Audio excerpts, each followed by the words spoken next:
इतिहास की दृष्टि में भारत भाग 5 जो आज हम प्रसारित कर रहे हैं, पिछले 4 भागों के बाद में बहुत से साथियों ने ये पूछा कि उसके साथ यदि आप इसके रेफरेंस भी दो तो ज़्यादा ठीक रहेगा। बात भी सही है कि आप कोई भी एनालिसिस करते हैं, विश्लेषण करते हैं तो रेफरेंस ज़रूरी भी है।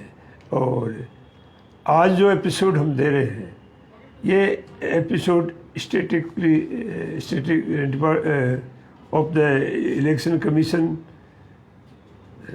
जो जनगणना आयोग की रिपोर्ट है वो, और उस समय की परिस्थितियों पर जो विभिन्न यूनिवर्सिटी में शोध पत्र हैं जिनके अंदर नहीं आया है उनको उनके आधार पे हम ये सारा ले रहे हैं। अभी 1947 के बाद रामचंद्र गुहा ने भी काफ़ी लिखा है, लेकिन अभी उसके बाद में जितनी भी किताबें आई हैं उसमें सबसे बेहतर जो किताब मेरी दृष्टि में आई है वो आई है भारतनामा सुनील खिलवानी की। 26 जनवरी 1950 को आज़ादी के गणतंत्र दिवस घोषित करने के बाद पहला काम था कि चुनाव द्वारा एक लोकतांत्रिक सरकार बनाई जाए। अब तक जितने भी प्रधानमंत्री पद थे सारे निर्वाचित नहीं थे वयस्क मताधिकार के द्वारा, लेकिन एक प्रथा जो थी 1947 से लेकर 52 के चुनाव के बीच में जो घटनाक्रम हुआ उसमें कांग्रेस जो विभाजित थी और नेहरू जो अल्पसंख्यक अल्पमत में रहा, उस अल्पमत का परिणाम यह रहा कि नेहरू ने अफसरशाही के साथ समझौता किया और प्रधानमंत्री का पद चाहे नाम डेमोक्रेटिक हो, उसका व्यवहार और उसकी कार्यशैली एक राजाशाही टाइप भी रही। पहला उनके सामने आया कि चुनाव के द्वारा हम अपने आप को घोषित करें। जो देश समय मिला वो भुखमरी का शिकार था, बेरोजगार था। ये कह सकते हैं कि वर्षों से सैकड़ों शताब्दियों से जो शोषण करते आ रहे हैं सब विदेशी, उनकी वजह से हमारी हालत बड़ी ख़राब थी। 36 करोड़ जनसंख्या वाला देश 52 के चुनाव के समय था, जिसमें 17 करोड़ वयस्क जिनको मताधिकार का अधिकार मिला है।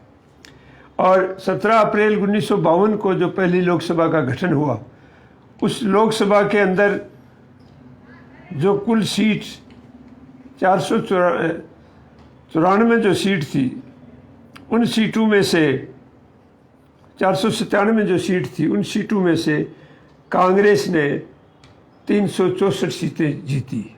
कुल वोट परसेंटेज का उन्होंने 45% हासिल किया और ये सारा नेहरू की ही देन थी। लेकिन उस समय जो पार्लियामेंट की जो संख्या और स्थिति बता रही है कि कांग्रेस 497 में से 364 सीट जीत पाई, लेकिन दूसरे नंबर पर भारत की कम्युनिस्ट पार्टी रही जिसकी 16 सीट रही। समाजवादी थे, केपीपी पार्टी थे और वो सांप्रदायिक जो लोग थे वो उनकी 4 सीटें आई। तो ये लोकसभा और विधानसभा की 3283 सीटों का इनका जो चुनाव कराना था, उस चुनाव के अंदर इनकी एक बड़ी समस्या ये थी कि 17 करोड़ 32 लाख 12,343 मतदाता रजिस्टर्ड थे। इनमें 85% निरक्षर थे। इनके सामने बड़ी, आज हम उनको महत्व नहीं देते, लेकिन वो एक बड़ी विशेष समस्या थी कि 85% निरक्षर से वोट कैसे लें, वो नाम नहीं जानते थे। तो पहला जो चुनाव हुआ सेन के नेतृत्व में, सुकुमार सेन जो चुनाव आयोग का अध्यक्ष था, वह बहुत ही मेहनती और ईमानदार आईएएस अफसर था, जिसने योजना बना करके बैलेट बक्स के ऊपर ही पार्टियों का चिन्ह उसने लगा दिया और बैलेट कॉमन था और अंदर डिब्बे में डालते जाओ। लेकिन ये एक दुनिया के सामने एक अचंभित करने वाली घटना थी और इस घटना से दुनिया के सामने एक अंतर्राष्ट्रीय स्तर पर नेहरू की एक बहुत बड़ी इज्जत बढ़ी। लेकिन उस समय की व्यवस्था ने अंतर्राष्ट्रीय जो अमेरिका और रशिया जो आपस के अंदर जो शीत वार था, उस षड्यंत्र को वे नहीं समझ सके और उससे हमें कई नुकसान भी हुआ। लेकिन 4 महीने 25 अक्टूबर 1951 से 21 फरवरी 1952 तक 4 महीने में ये चुनाव इन्होंने संपन्न करा दिए। जो नेतृत्व उभर करके आया, सबसे पहले कांग्रेस से नाराज़ होकर के अम्बेडकर गया। पहले उसने शेड्यूल कास्ट फेडरेशन फोरम बनाया, फिर उसने रिपब्लिकन पार्टी बनाई और पार्लियामेंट की सीट हार गया। नेहरू ने फिर भी उसको राज्यसभा में लाया। श्यामा प्रसाद मुखर्जी जिसने जनसंघ का गठन किया और ये नारा दिया जो सांप्रदायिक पार्टी थी भारत में सबसे बड़ी, जनसंघ कलयुगी शक्ति। एक तरफ समाजवादी जो ना प्रोग्रेसिव थे ना ऑर्थोडॉक्सी थे, जिसका नेतृत्व जयप्रकाश नारायण और लोहिया कर रहे थे, ये लोग थे। ये नेतृत्व एक उभर के आया। इन्होंने इस 5 साल के अंदर रस्साकशी में निकाल दिया और नेहरू ने काफ़ी समय अंतर्राष्ट्रीय पैमाने पर जो है वो आंतरिक समस्याओं पर ध्यान नहीं देकर एक गुटनिरपेक्ष आंदोलन खड़ा करने के रूप में मोल भाव करने के लिए उसने गुटनिरपेक्ष आंदोलन खड़ा किया। इस 5 साल के बाद में उन्होंने फिर दोबारा जो चुनाव हुए, उस चुनाव में भी नेहरू ने 490 में से 371 सीट कांग्रेस ने जीती, जो 31 मार्च 1962 को संपन्न हुआ। और गुटनिरपेक्ष आंदोलन में नेहरू की इज्जत तो बढ़ी, लेकिन देश की सुरक्षा का मुद्दा था, देश की आंतरिक समस्या का था। उन्होंने योजनाएं, पंचवर्षीय योजनाएं लाए, ये बात हम मानते हैं, और हम उनको आर्थिक और राजनीतिक काम को एक साथ मिलाना नहीं चाहते।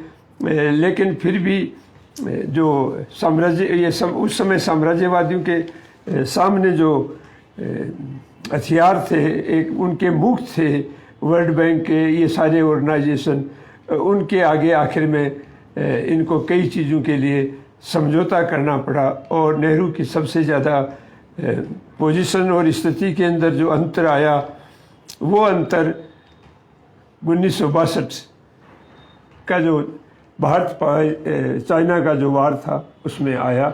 भारत चाइना की जो पहले पंचशील की बात थी, वो सारी बातें धरी रह गई।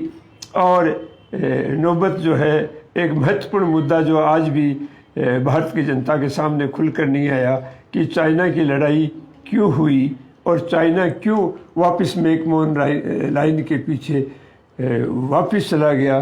तो अगले एपिसोड में जो है वो चाइना वार का हम विस्तृत रूप से हम पेश करना चाहेंगे, जिसमें उस समय के फौजी अफसरों ने भी, जनरल कॉल ने अनटोल्ड स्टोरी है, पंडित सुंदरलाल है, और भी बहुत से राइटरों ने चाइना की लड़ाई के ऊपर लिखा है कि चाइना से हमें क्या सबक मिला, चाइना का वार क्यों हुआ, उसके पीछे क्या ताकतें थी, और आज भी वो एक ऐसा अनसुलझा पहेली क्यों है। इसलिए अगले एपिसोड के अंदर जो है वो चाइना वार को लेंगे। और ये अगला एपिसोड जो है वो 19 मार्च को वही शाम को 6 बजे लाइव द्वारा जारी किया जाएगा। धन्यवाद।